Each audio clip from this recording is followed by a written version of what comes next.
imploring the aid of divine providence, the University of the East dedicates itself to the service of youth, country, and God, and declares adherence to academic freedom, progressive instructions, creative scholarships, goodwill among nations, and constructive educational leaderships. Inspired and sustained by a deep sense of dedication and a compelling yearning for the relevance. The University of the East hereby declares as its goal and address itself to the development of just, progressive, and humane society.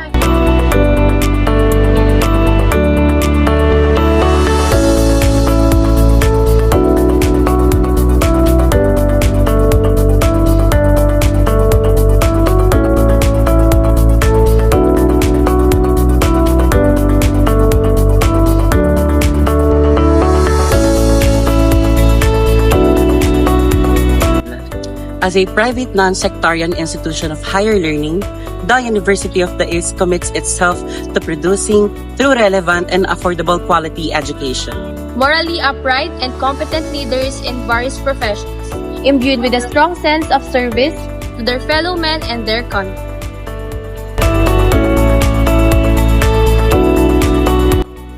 The university adheres to the core values of excellence, integrity, professionalism, teamwork, commitment, transparency, accountability, and social responsibility.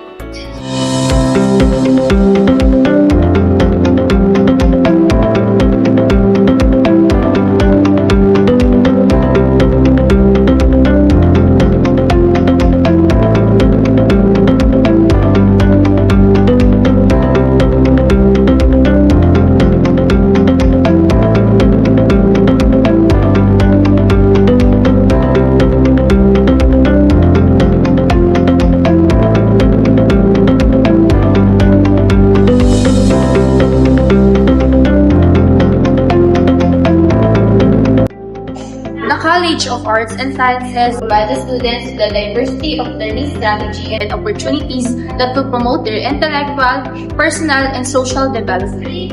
Equip them with professional competence within their field of specialization so that they may readily be absorbed by the labor market and provides a dynamic curriculum grounded on the values and traditions of our culture.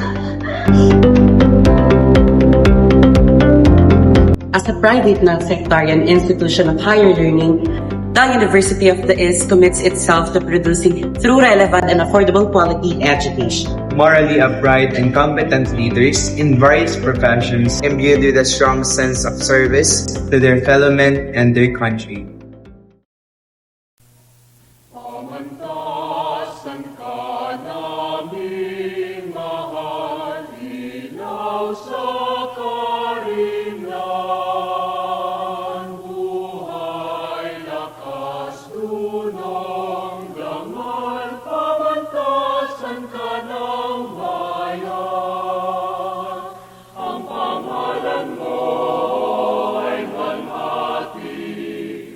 Sandigan ka na